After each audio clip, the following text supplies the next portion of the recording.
Hello everybody, welcome in this little video, which actually will be a little bit long. And I hope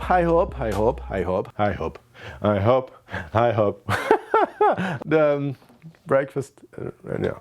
So I hope that it will be long enough for you to finish your lunch, so we'll have some fun together. First, I want to apologize.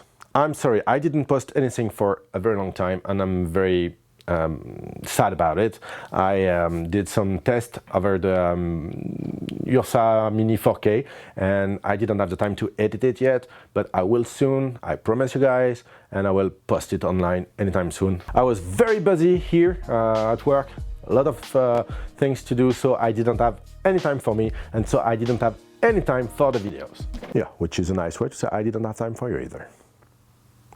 Love you. Here we are to answer the one and only question, the humanity of the video. Ask every single day what camera I should get. And what camera you should get indeed. There is so many different cameras out there. What camera should I get? I have some savings, you know. I want to spend it. I want to buy a nice camera that I can, you know, use to shoot a little bit. You know, never mind, that was gross, I'm sorry. My answer to you, my dear sir, will be, don't buy a camera. Yeah, don't buy a camera. No, there is so many other things you should buy, you know, but not a camera. Seriously, not right now, it's stupid. It's over the time when you can buy a camera and you have the time to use it before it gets obsolete. Right now, you buy a camera, it gets obsolete after a few months. Well, actually, it got obsolete after a few weeks right now. No, even, you know what? It's not even true. Forget what I said. No, the camera that are not out yet are already obsolete. That seems fair enough to say it like that. We don't even know what the GH5 will be made of. We have no clue. The 5D Mark IV, we have no clue, except that there will be better than what we know right now. When they will be out, it will be this year. And they will be better than what came out already. So maybe you should wait for the 5D or the GH5 or the new Alpha something. But then by the time you have it into your hand, it will be obsolete already. And when I bought the A7S, it was like, you know, a good camera, and I was very happy with it. So I bought it, I played with it a few weeks, and it was a nice camera. But when I start to use it, like really, they were like, oh, you have it for how long? I don't know, 5 weeks. Oh, really? Oh, that's a long time. Time for you to change. Here come the Alpha 7R2. What the fuck? That's so neat. It's got the 4K inside. Oh, that's neat. Okay, maybe I could use that. And it has also the 5-axis stabilization. No, really? 5? Yeah, wow, okay. Yeah. Yeah, fuck me sideways. Yeah, okay, I buy it. Wait a little bit, give us your money, we'll ship it to you in a few weeks. All right, well, Sonny, here's all my saving. Take it all. That camera looks great, way greater than the A7S. Then I got the 7R2, and you know that obviously as soon as I received it, they announced and they came out with the Alpha 7S2, which is basically the 7R2 but in better, for low light and slow motion. So I was kind of screwed, so I had to, you know, sell a kidney so I could buy this. Yeah, don't do that seriously. It hurts, really. That's the last time I do it. Except if the 5D Mark IV, it's good. So I will sell my other kidney, but... Remember, it was the same with Blackmagic Design. They came out with the Blackmagic Design cinema camera. I did it the first time. I could name it the first time. No, I thought it was a complicated name, but in fact it was just long and boring. So they came out with a 2.5K resolution cinema camera. All right, well, why not? I'm not judging. And it was like so long for them to deliver it, like so long. You know, we expected so much from this camera that we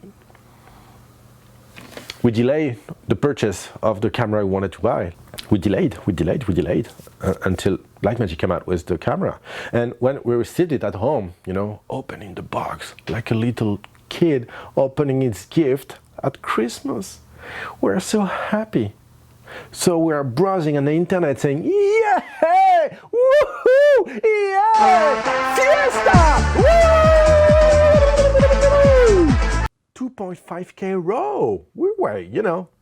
And so we were like putting that on the internet. I got my Blackmagic 2.5K camera, RAW capable and 2.5K capable, ProRes capable. What's a French? And by the time we hit the button send the comment, Blackmagic came out with the announce saying that, oh yeah, they will release a 4K camera now with 4K RAW capable and stuff and shit like that. Seriously, Blackmagic. They did the same also with the Pocket, you know, the one they announced in the same time, the 4K and the Pocket. So we're feeling a little bit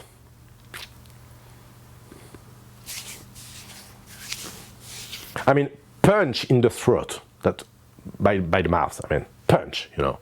No, that was a sexual allusion. So, you spend 3,000 in a camera and then they announce you a few weeks later that for 3,000 in some time you will have a 4K camera. And so then you buy the 4K camera and they announce, oh, you bought that because you know what, for 1,000 more or maybe 2,000 more, you have this nice Ursa and look the picture.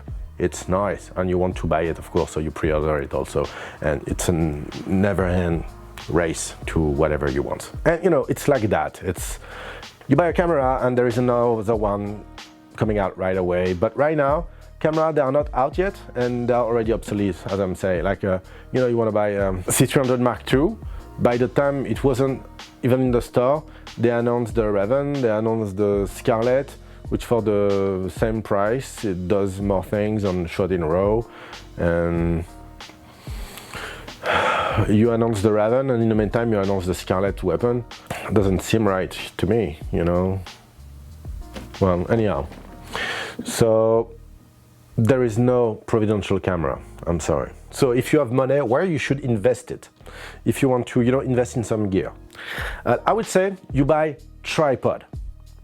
But you buy a good tripod, a very good one, you know, not like a cheap $500, euros tripod that will stand for 2 or 3 years. No, you go for a very, very good tripod, like very good, like shit good. You don't want to overspend, you spend $1,500 or maybe $2,000, euros, whatever, in a tripod, you know, and this thing will see generations of camera all the time for years and years and decades, and you will have it maybe for all your life if you're very careful. And you should buy lenses also. I would say I recommend you to buy used lenses. You know, if you don't have a lot of money, you buy used lenses. The reason is, if you buy new lenses, of course they are new, they come with the warranty and stuff, and which is good, and you help some nice store to live. All right, but if you buy used lenses, basically, if they're not too old, you can sell them in a year, 2 years, 3 years, for more or less the same price. You know, when you open the box of a new lens, well, it already lost 20% of its value. When you buy a used lens, you use it a little bit, you know, you take care of them. Of course, take care of your lenses, take care of your gears. General, it's just gear, you know, so it's not a big deal if you get robbed or if you smash it on the ground, you know, don't go kill yourself. But you have to take care of it because your work depends on it most of the time, if you work with your gear. So take good care of it. But if you break it, don't cry, you're a big boy. So you take care of your lenses, right? And you sell them after a few times and you will sell them the sale price. Trust me on that, pretty much the same. So you buy good conditions items, lenses, I'd say, and you sell them in good condition also, and well, that will work for everyone. So for me, that's the two things you need to buy. Don't buy a camera. Why? Because if you buy a camera, well, it will get obsolete. Of course, we just saw that. But if you want to go and you buy, let's say, a Blackmagic, the 4K, the Ursa Mini, the Ursa 4.6, whatever. So you have it. So you want to use it, right? And you'll be called to shoot a wedding. And you know what? It will be good because outside there is a lot of sun and you can film all those people having drinks and eating some nice French little toast. But then at 9, they all go inside and start to dance and you're screwed because your camera doesn't go in low light. Yeah! you know that you can't use this camera, right? So you'll have to rent another camera. And it's the same if you buy, let's say, the A7S2. It's a good camera, you know, it's pretty good at a lot of things. But then you want to shoot, let's say, in a luxury event. Even though this camera is good, you can't show up with that because you will look like a total amateur. So you need a big camera, let's say an Ursa or Ursa Mini, maybe. And if you want to shoot in a car, you won't use the Ursa Mini, you will need some small camera, maybe a pocket. If you want to shoot slow motion, you will need maybe a RED, maybe you will need a FS7. Documentaries, FS7 works very well. But if you buy a camera, you will want to use it for every kind of work and job, which means you will go to the wedding with this camera. You will ruin your shot, you will ruin your day, and people won't call you again. You will shoot a video clip using a small camera with no slow motion, and the footage won't be as good as you thought. People won't like it either that much, and maybe they won't call you. But you will feel the urge and the need to use the camera you bought, no matter what is the shooting. So you have one shooting, you need one special camera. So don't do that, please. Don't buy a camera. But there is two exceptions. First exceptions, you have a lot of work, like a lot, you know. You have to run every time you go to the rental company, and at some point it will be very boring for you to cross the city to rent the camera and the tripod and the lens and the microphone. That's also a very good investment to buy a lot. So it's better to have just a camera on your shelf, like a small one, you know, a stupid one, to do like the urgent stuff. A 5D, Sony, whatever, a small camera that can help you out to just do the small stuff very quickly, and for the good things, the big project, so you rent a Reds or Arri Alexa or a big configuration, whatever. So that works, first. Second, you can buy a camera if you know that you will use it enough to reimburse it in the next 6 months. And by that, I don't mean like, I met this guy and, you know, we had some good feeling and I might be working a lot with him, you know. No, that is shit. That is shit. And don't buy it neither if it's like, yeah, right now I'm working a lot, so I guess in the next 6 months, yeah, that will be good. I always find project and yeah, so it will be good. No, don't buy a camera for that reason either. Because if anything happened, you broke your leg, I wish you not. Or you, let's say, have no more contract. Then you will have a lot of money out in a camera that will go obsolete like so fast. And every day you spend not working with it, you will lose money because this camera will cost you money because you won't be able to sell it as easy and as expensive as you thought. So don't do that. Because when it be time for you to work again with it, the camera will be obsolete and you will be ashamed to show it. I don't know if a lot of you guys still use the 5D Mark II, but when you have to put it out, seriously, how do you feel? It's better to rent a camera and to ask the client to pay for it. That's my 2 cents about it. You know, I want to talk to you about me. Yeah, I'm sorry. It's my therapist, so it's good for me to talk about me, you know. Just kidding. When I was younger and I started to film, when I was like 16, that was like 2 years ago. Hey!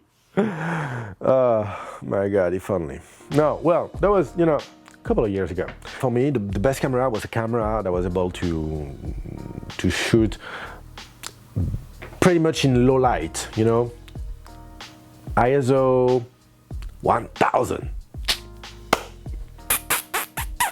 Slow motion, yeah, it will be 60p, that would be awesome because it's very nice, you know. Interchangeable lenses, no. I thought it would be better to have just like, you know, like a big camera, like, you know, the PD150 or the DVX 101 or the Sony Z1, I don't know, X and X and Z and Z, it's confusing for us. And H also, you know, like it's a good end and it's a good hand. Yeah, it's weird for us. So back then for me the best camera was like probably one of those I just named. And right now, not quite. So what happened exactly? The camera I wanted came out. But by the time it came out, I wanted something more. Because I knew this camera was capable, I wanted more. And right now it's what we want actually, you know, we always want more and more and more and more. So there is a lot of point of amelioration in every camera, you know, forever and ever and ever. I'm not talking only about resolution. Dynamic range, slow motion, ISO, compact thing, the sound, ergonomic between the codecs and the frame rates, the jello effect, and there is so many things to improve. I dare you something. Okay, fun game. I want you to write in the comment of this video just below. I want you to write down what would be the best camera configuration for you right now. And something that you really want, but not something like crazy. You go with something reasonable, you know, but something like for you will be the perfect camera right now. Do that. I will do it also in the comment of the video, so you will see what kind of camera I like. And then we'll see in 2 years' time if we change our mind. And that will be pretty fun. So now that we all play this little game and we are all friends and buddies and stuff and it's funny, let's come back seriously on the question, what will be the best camera for you? I'd say there is no such thing as the best camera. Just rent the camera you can't own. If you want to have a small camera for you, keep in mind that it will be a camera that you will keep for a year, 2 years, maybe 3 years. Keep in mind that it's a camera you will have to keep a little bit and you will have to use for your project, of course. And it will be better also if you can use it for your personal life. You know, I have a rental company here in Paris. When I bought the A7S2, I was like very happy with it because it has the 4K internally, but came out very, very fast, the Alpha 7S2. So no one was interested anymore in this shit. No one. So I had it, for me, I use it sometime when I have a chance, I take it home and I use it. It's a very good camera, but nobody has interest into it. So I use it as a photo camera. And I think it's a logic you have to keep in mind. If you want to invest in a camera, buy a camera that you can use outside your job. And always use the appropriate camera to the appropriate project. Don't use a camera you have on your shelf because you have to use it. Alright, so that's all for me. I hope you guys enjoyed the video as much as I enjoyed to do it. It was very nice for me to lay all that on the YouTube and on the internet, because it's a question I've been asked like tons of times, so I keep, you know, repeating myself. And right now I hope I can, if someone ever asks me this question, what camera should I buy, I can just, you know, send them the link, and so then they'll know one and for all. If you liked it, please thumb up, that really helped me to have a better ranking in the YouTube search, so do that. Subscribe also if you didn't subscribe yet. If you know someone that wants to buy a camera or is interested into buying gear, you can even share this video on his Facebook wall and tag him, or maybe tweet for him, hashtag something, whatever. And I see you guys next time. Until then, shoot safe.